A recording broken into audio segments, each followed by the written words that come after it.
আন্দোলনে যারা শহীদ হয়েছে তাদেরকে স্মরণীয় করে রাখার জন্য, বরণীয় করে রাখার জন্য আমরা 1 জুলাই থেকে 5 আগস্ট পর্যন্ত আমাদের কর্মসূচি গ্রহণ করেছি এবং সর্বশেষ 6 আগস্ট সেদিনও আমাদের একটা নির্ধারিত কর্মসূচি থাকবে।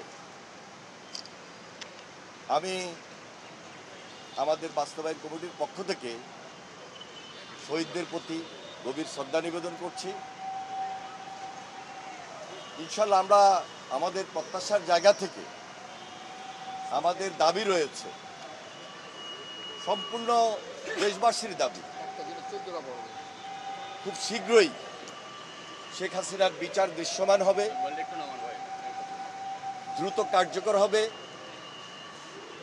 যে সংস্কার কাজ চলছে সেটি আরও বেশি দৃশ্যমান এবং দ্রুত হবে। জনগণের প্রত্যাশা অনুযায়ী জনগণের সরকার নির্বাচিত হবে এবং একটা উপযুক্ত সময় রমজানের আগে ফেব্রুয়ারি মাসে নির্বাচন হবে এবং আমরা প্রত্যাশার জায়গা থেকে বলতেই পারি এই নির্বাচনে বাংলাদেশ জাতীয়তাবাদী দল নির্বাচিত হবে এবং জনগণের সরকারের নেতৃত্ব দিবে।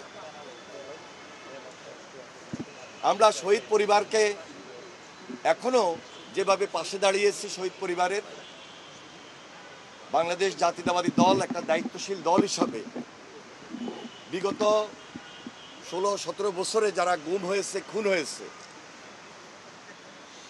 শহীদ হয়েছে, তাদের পরিবারের পাশে আমরা দাঁড়িয়েছি আমাদের ভারপ্রাপ্ত চেয়ারম্যান জনাব তারেক রহমানের নির্দেশে এবং দেশনেত্রী বেগম খালেদা জিয়ার পরামর্শে।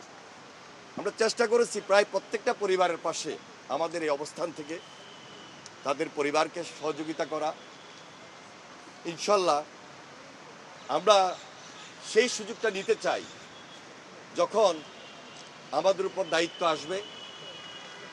আমরা অবশ্যই এই পরিবারের পাশে আছি, পাশে থাকব এবং একটা সরকার সর্বোচ্চ যে কাজটুকু করা দরকার শহীদ পরিবারের জন্য, সেটা একটা কমিশন হোক, একটা সংস্থার মাধ্যমে হোক বা অধিদপ্তরের মাধ্যমে হোক, নিয়ম অনুযায়ী, নীতি অনুযায়ী আমরা আমাদের অবস্থান থেকে সেই পরিবারগুলোর পাশে আমরা দাঁড়াবো এবং সেই প্রত্যাশা নিয়েই আমরা কাজ করছি, সবাইকে নিয়ে আমরা কাজ করছি।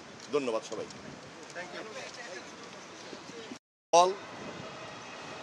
দলের পক্ষ থেকে যে কাজটুকু করেছে এর বাইরেও রাজনীতির পাশাপাশি সামাজিক দিক, মানবিক দিক চিন্তা করে আমরা বিএনপি পরিবার একটা সেল গঠন করেছি।